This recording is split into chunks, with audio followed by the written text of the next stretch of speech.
My people, gather close and listen well, for what I am about to whisper to you is not just a story. It is a window into the unseen, a lesson wrapped in misery, jealousy, and the kind of secret that destroys generations. The tale begins in a small but vibrant village in Nigeria, tucked between rolling hills and the wide ever-flowing river. It was a village where everyone knew everyone, where market women gossiped under the hot sun, and where children's laughter filled the dusty roads as they ran with bare feet. But hidden beneath the peace of this village was a family, and inside that family was a woman carrying a burden so strange, so unexplainable, that for 22 years her neighbors whispered, mocked, and called her cursed. Her name was Adugo. She was known for her striking beauty, her kindness, and her devotion to her only child, a boy named Obiajulu. From the moment he was born, Adugo did something that no mother in the village had ever dared to do. She refused to bathe her baby, not once, not twice, not secretly, but completely. The boy was never seen with soap lathered on his skin, never dipped into the cold stream where other children splashed and played, never scrubbed with sponge the way mothers scrub their children until their skin shone. For 22 long years, the boy grew. Yet Adugo's rule remained the same. No one must bath my son, not even me. And the villagers, they laughed. They mocked, they whispered. They said she was mad. They said she was possessed. They said her child was cursed and smelt of evil. But what they did not know, what they could not see, was the dangerous truth buried in her decision. Adugo's story began long before Obiajulu was born. She was the last daughter of her mother, a poor widow who sold firewood by the roadside. From childhood, Adugo knew suffering. She was often mocked by other girls because she had only one wrapper to wear to school and no father to protect her when boys teased. But despite her struggles, she grew into a beautiful woman, so beautiful that the rich men of the village began to notice her.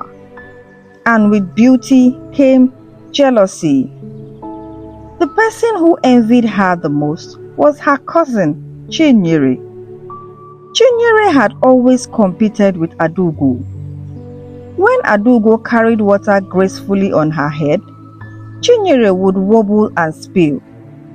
When Adugo sang in the choir, people clapped.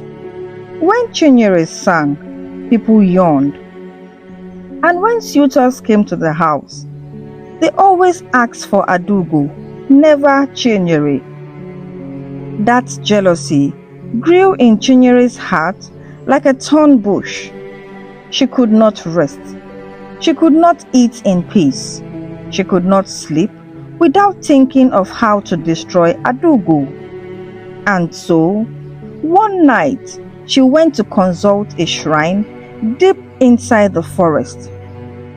The shrine was called Ulojo, the house of evil.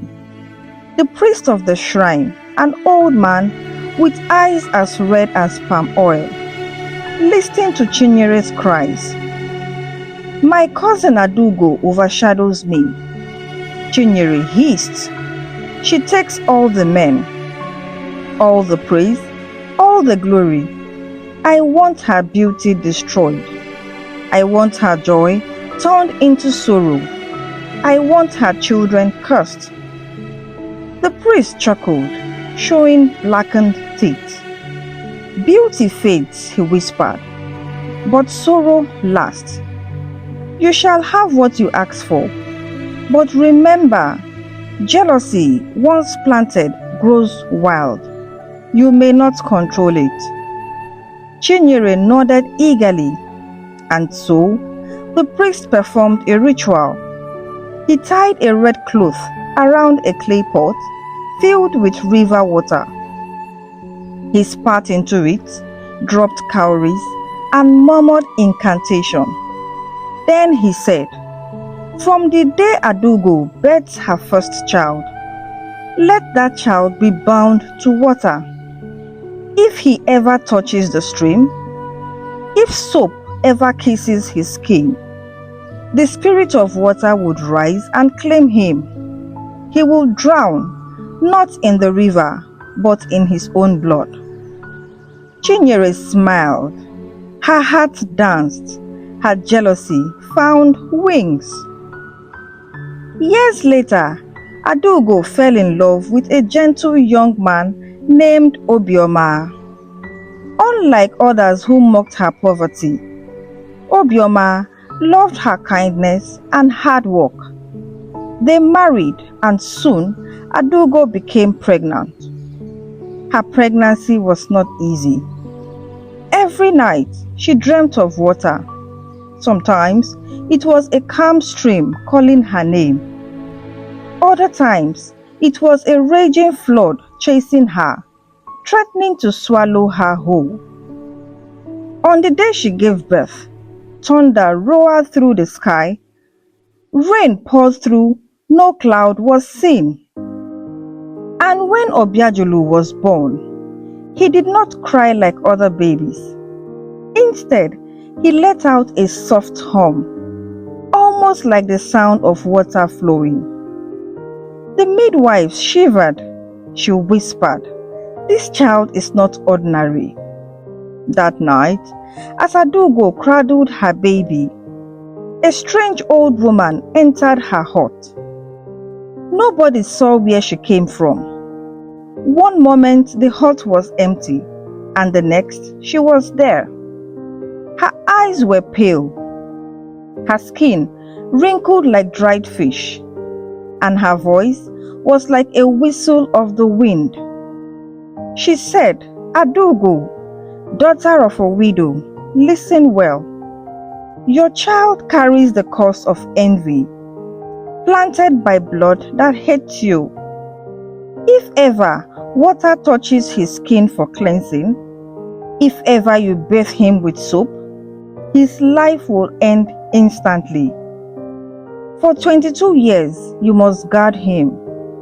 For 22 years, you must not let water wash him. Only after that shall the curse break.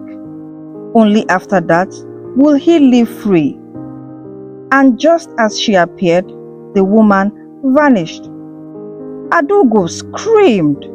Obioma trembled, but in their hearts, they knew they had no choice.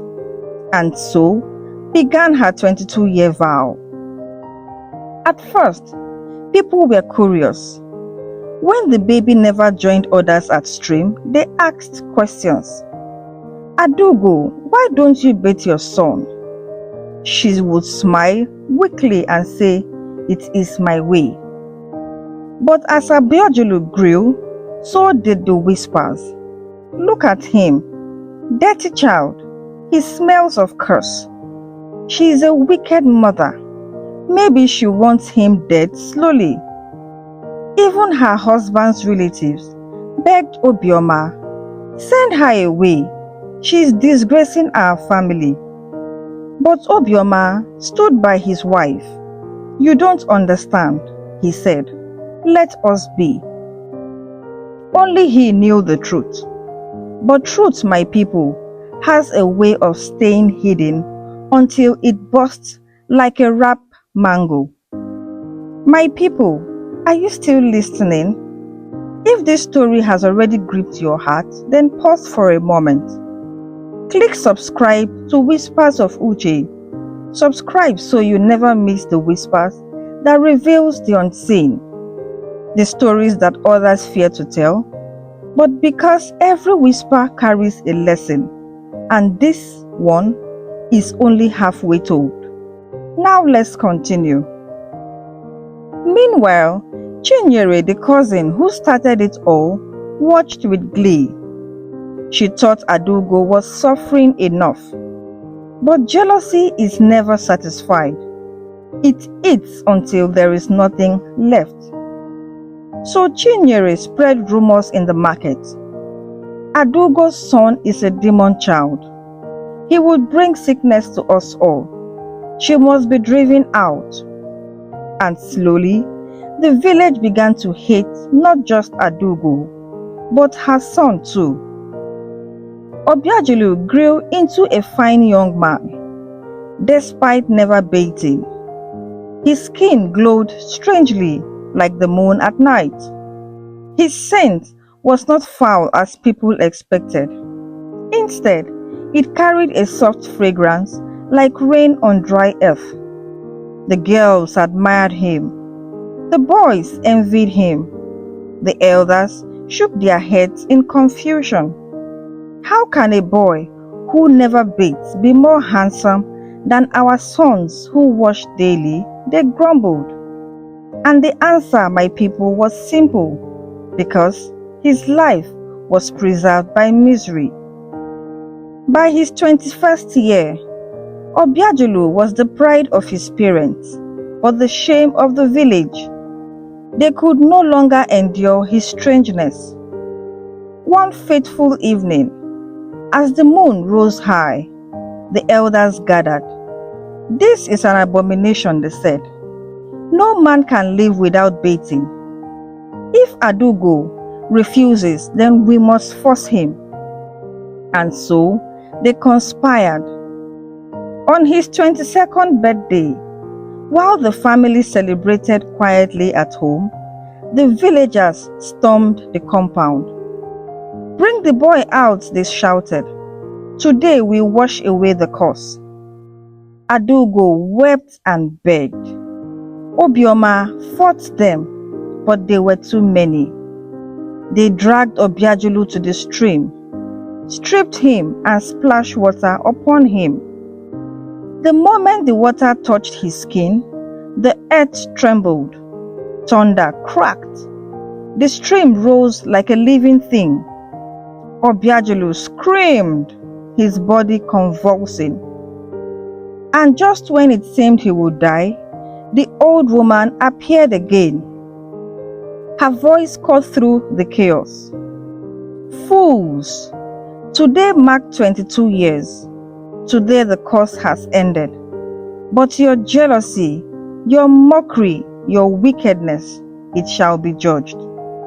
The villagers fell to their knees in terror. And Obiajulu, he stood tall, water dripping from his skin, alive, radiant and free. The curse had broken, but the shame of the villagers remained. My people, listen well. This story is not just about a woman and her child. It is about the poison of jealousy and blindness of gossip. Here are some real-life lessons woven into this story. Lesson number 1. Jealousy is evil and destructive. Chinyere's envy led her to curse her cousin's child, but in the end, she destroyed her own peace. What she sowed came back to her, for her life ended in misery and loneliness. Lesson number 2. Mockery blinds people from the truth. The villagers mocked what they did not understand. Instead of helping Adugo, they shamed her. In life, when we don't understand someone's struggle, let us not mock them. Their story may hold mysteries we cannot see. Lesson number 3. Patience and faith preserve life. For 22 years, Adugo endured insult but kept faith. Her patience saved her son. Sometimes We must endure hardship because deliverance has its appointed time. And the final lesson: every curse has an expiry date. No matter the evil planted against you, it will not last forever. At the right time, it must break, but only if you endure and remain steadfast. Obiajulu lived on, becoming a wise leader who taught his people to abandon jealousy and embrace love. His mother Adugo was honored in her old age as the woman who defied shame to protect her child. And the villagers, they learned never again to judge what they did not understand. This, my people, is the whisper for today. A whisper of jealousy, of patience, of hidden battles that only God sees. This is Whispers of Uche, where every whisper is a window to the unseen. Until the next whisper, stay awake and stay listening. And if you have not subscribed yet, now is the time. Click subscribe, join the family, and never miss another story that could open your eyes to the mysteries around you.